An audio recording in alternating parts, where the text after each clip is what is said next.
All right, so here he is, one of the more prolific takedown artists in the UFC at present. And when you get some praise from Daniel Cormier when it comes to your offensive takedown game, you know you're doing something right. And we talk about wrestlers and judo players and grapplers, but this guy just combines all of that. He is able to use foot sweeps from the grappling game.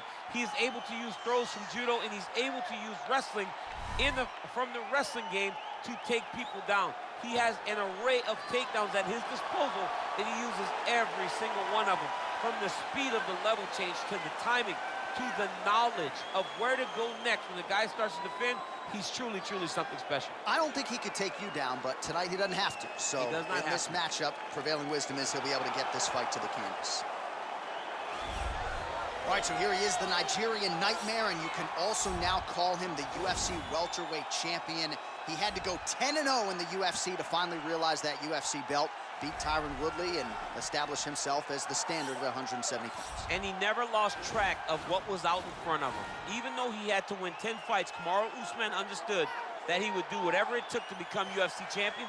And when he got that opportunity, it was the wrestling, the cardio, and the ability to follow the game plan set out in front of him by Henry Hooft and Greg Jones that allowed him to blank Tyron Woodley on the scorecards and win that welterweight championship. Unbelievable performance by Usman. Truly one of the hardest workers in the game, and if you watch that Woodley fight, you get the sense that it is going to take a Herculean effort for somebody to dethrone the new hunted at 170 pounds, Kamaru Usman.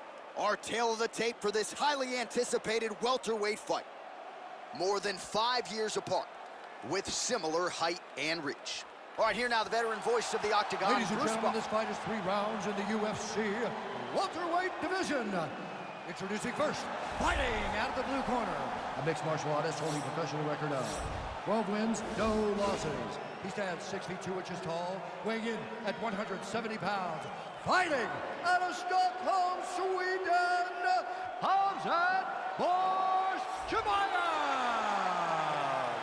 And now introducing his opponent, fighting out of the red corner, a wrestler holding a professional record of 20 wins, 3 losses.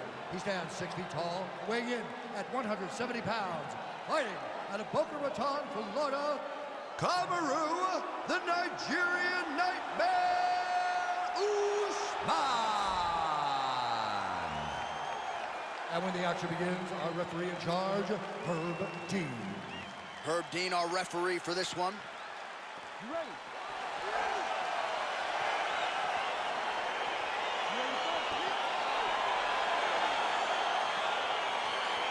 All right, so the fight is now underway. On one side, you have a fighter who does everything well, taking on a true grappler on the other side. Going to be interesting to see how long he can keep it upright. I mean, Damian Maia may be the most specialist type of grappler in the UFC. This guy resembles him in a number of ways. Let's see how he manages this fight against a guy that can do just about the hip toss as he takes him down. Now we'll see what he can do with it. Right into side control. Tags him with the left. Oh, he postured up there, gained some valuable separation. And now the ground and pound starts. Well, hard to win fights in mixed martial arts from the bottom, but nice work here in that position by Kamaru Usman. Oh, the ground and pound strikes continue to rain down. The opponent better move out of harm's way or the referee's going to stop him. He better start to move, and when his opponent starts to posture, he needs to put his feet on the hip, push him away, and try to escape this very, very dangerous position. Just over 3 minutes to go. Well, these are some excellent ground and pound strikes here, DC. There's an efficiency with which he operates in these situations. He knows exactly when to throw, exactly when to hold, and it's allowing him to really control the grappling aspect of the fight. There's a song there, right? Know when to hold him, know when to fold him. Yep, absolutely.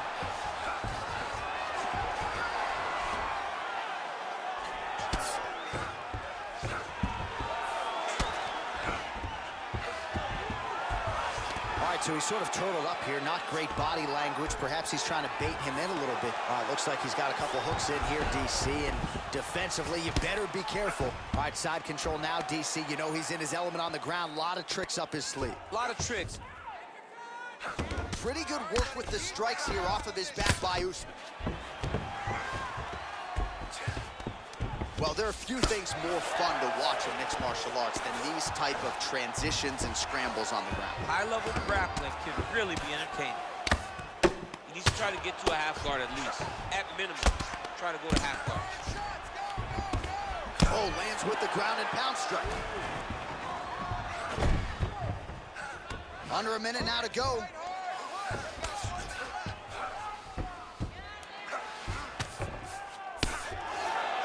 .45 seconds to go here in round one. A lot of top pressure being applied here. All right, he's trying to control posture here. Now trying to hip escape. He's just trying to move out of this position off the bottom. How about the speed on that reversal there? I mean, I know you can get out of some bad spots, but not with that type of speed. You cannot allow him to get leverage on the bottom. What a sweep. Stop. All right, DC, let's look at some of the highlights from the last round. Lot for the replay guys to choose from. Yeah, man, these guys stood on a quarter in the middle of the octagon. Take one to give one. Over and over, each guy landed, and they both landed very well over the course of that first round.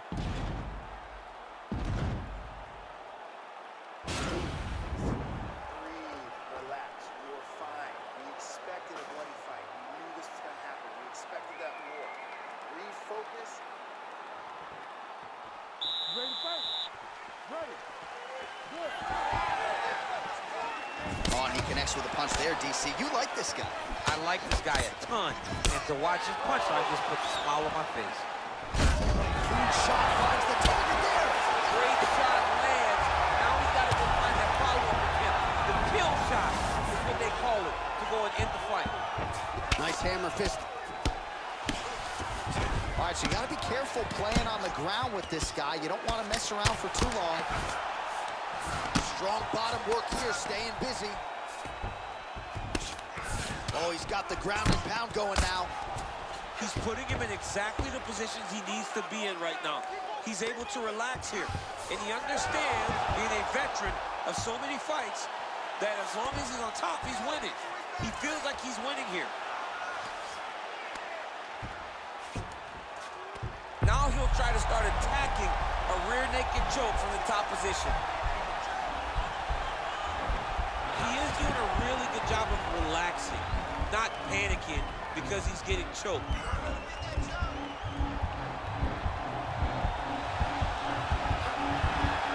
Oh, he might have got him with a choke.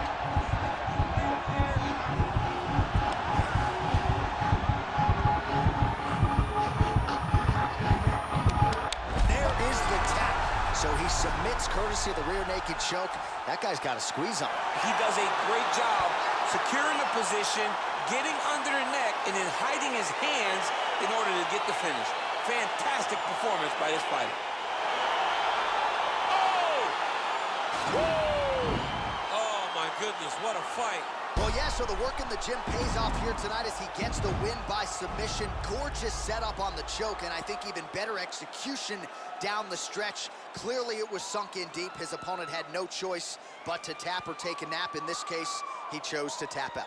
All right, let's take a look back at the replay as he gets it done by submission tonight, champ. I mean, you know, this guy has such a great submission game that you cannot lay in his guard. He's so skilled, he's so tricky, and he's so good at weaving a web that gets you lost in it that he made him pay for it tonight and got the submission victory. Ladies and gentlemen, referee Herb Dean has called a stop to this contest at 2 minutes, 20 seconds of round number 2. Declaring the winner by tap out due to a rear naked choke, Khamzat Chimaev! All right, so what a performance by this young man here tonight as he gets the win by way of submission. He certainly put a lot of stock into getting the finish tonight, and he did just that. Congratulations. It was a very tough fight, but he knew that if he did everything right, he can get to his position, which is the ground, and he would be able to find a finish by submission tonight. He did just that.